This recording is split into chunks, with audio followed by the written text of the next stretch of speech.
So రష్యాలో వచ్చేసరికి sir మనకి state universities, federal universities, national research universities అని ఉన్నాయి కదండి. మేము అక్కడ చదివే స్టూడెంట్స్ ఉన్నారు, లేకపోతే మన యూట్యూబ్లో వీడియోస్ చూసామండి. అసలు స్టేట్ యూనివర్సిటీస్కి, ఫెడరల్ యూనివర్సిటీస్కి, నేషనల్ రీసెర్చ్ యూనివర్సిటీస్కి ఎలాంటి సంబంధం లేదండి. అసలు ఏవైనా ఒకటే అంట కదా అని చెప్తున్నారండి. సార్ మీకు ఐఫోన్కి, శాంసంగ్కి, ఒప్పోకి ఫోన్లు అన్ని ఫోన్లే, మరి ఏం తేడా ఉండదా? జస్ట్ నార్మల్ ఎగ్జాంపుల్ అంతే.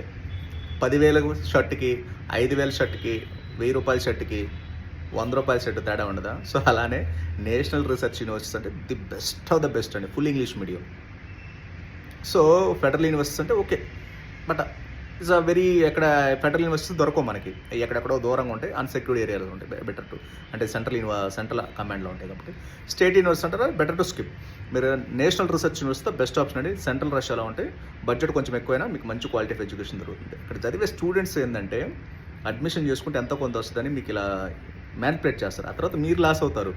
మీరు ఏదో అక్కడ ఏదో ఫ్రీ సర్వీస్ చేస్తారని. వాళ్ళకి డాక్యుమెంటేషన్ ఏది లేదు, ఏ ప్రాపర్ నాలెడ్జ్ ఉండదు, ఏ ఇన్ఫర్మేషన్ ఉండదు. ఒకటి రెండు సార్లు ఆలోచించి డెసిషన్ తీసుకోండి.